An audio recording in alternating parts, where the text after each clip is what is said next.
बढ़ते आगे रुक कर लेंगे अगली बड़ी खबर का, जहां असम में कांग्रेस को बड़ा झटका लगा। दरअसल सांसद प्रद्युत बोरदोलाई ने हाथ छोड़ दिया, कांग्रेस का दामन छोड़ दिया, बीजेपी में शामिल हो गए हैं। तो बड़ी खबर आपको बता दें, जहां असम में चुनाव से पहले कांग्रेस को बड़ा झटका लगा। सांसद प्रद्युत बोरदोलाई ने हाथ का साथ छोड़ दिया है, बीजेपी में शामिल हो गए हैं प्रद्युत बोरदोलाई। और बीजेपी में शामिल होने के बाद उन्होंने बयान भी दिया, कांग्रेस छोड़ना मेरे जीवन के सबसे कठिन फैसलों में से एक था, ये एक सुखद कदम नहीं था। आखिर किन वजहों के चलते प्रद्युत ने कांग्रेस का साथ छोड़ा, अब ये सबके मन में सवाल, क्योंकि निश्चित रूप से इससे पहले इस तरह के बयान भी निकल करके सामने आ रहे थे, इस तरह की बातें निकल करके सामने आ रही थी कि उनको मनाया जा सकता है, कांग्रेस की तरफ से मनोनवल की स्थिति बन सकती है। लेकिन अब आखिरकार जब प्रद्युत बोरदोलाई बीजेपी में शामिल हो गए हैं, तो अगला कदम बीजेपी का और निश्चित रूप से प्रद्युत का क्या कुछ होने वाला है, इस पर भी सबकी निगाहें टिकी हुई हैं।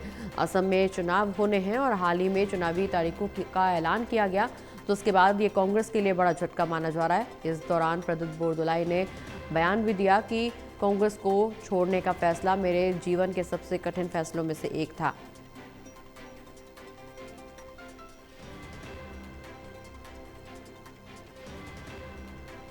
ज्यादा जानकारी के लिए हमारे साथ एसोसिएट एडिटर प्रदीप कुमार जी जुड़े हुए। प्रदीप जी, प्रद्युत बोरदोलाई अब कांग्रेस का हाथ छोड़ करके बीजेपी में शामिल हो गए हैं। असम में कांग्रेस को बड़ा झटका, हालांकि अभी तक इस तरह की खबरें निकल करके सामने आ रही थी कि मनाया जा सकता है, मान मनोबल की स्थिति प्रद्युत के साथ की जा सकती है कांग्रेस की तरफ से। लेकिन अब आखिरकार जब बीजेपी का दामन थाम चुके हैं, तो अगला कदम बीजेपी का क्या होगा, क्या किसी पद पर बिठाया जा सकता है, और अगला कदम प्रद्युत का क्या कुछ होने वाला है? असम चुनाव को इस घटना को असम चुनाव से के साथ कैसे जोड़ के देखा जा सकता है?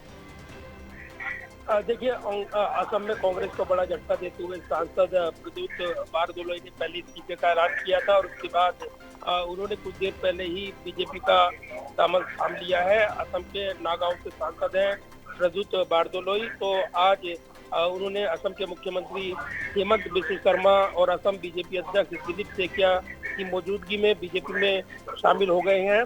तो इससे यहाँ पर एक बड़ा झटका बताया जा रहा है कांग्रेस के लिए।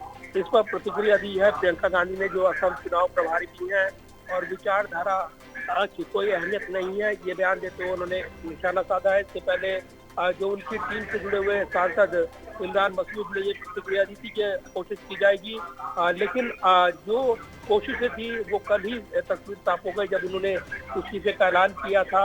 और इस्तीफे के ऐलान के साथ ही उन्होंने इशारा किया था कि वो जल्द ही अपनी नई राजनीतिक पारी का ऐलान करेंगे। ये भी एक बयान उनका चर्चित रहा जब उन्होंने कहा कि उनके ऊपर हमला करने वाले विधायक को टिकट दी गई कांग्रेस की ओर से, ये आरोप उन्होंने लगाया था। लेकिन लंबे समय से वो पार्टी के साथ थे, कई महत्वपूर्ण पदों पर रहे, विधायक रहे, सांसद रहे, और अब जिस तरीके से वो एंड टाइम पर कांग्रेस पार्टी छोड़कर बीजेपी में शामिल हो गए हैं, तो इसको एक बड़ा झटका कांग्रेस के लिए कहा जा रहा है। प्रियंका गांधी ने बयान दिया है कि ये बहुत दुर्भाग्यपूर्ण है और मुझे लगता है कि वो टिकट बंटवारे को लेकर परेशान थे।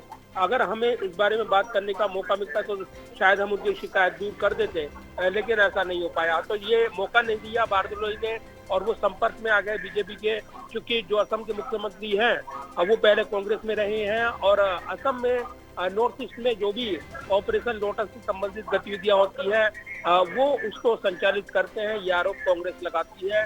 लिहाजा एक और बड़ी टूट यहाँ पर देखने को मिल रही है जब कांग्रेस के जो सिटिंग सांसद हैं वो यहाँ पर बीजेपी में शामिल हो गए हैं।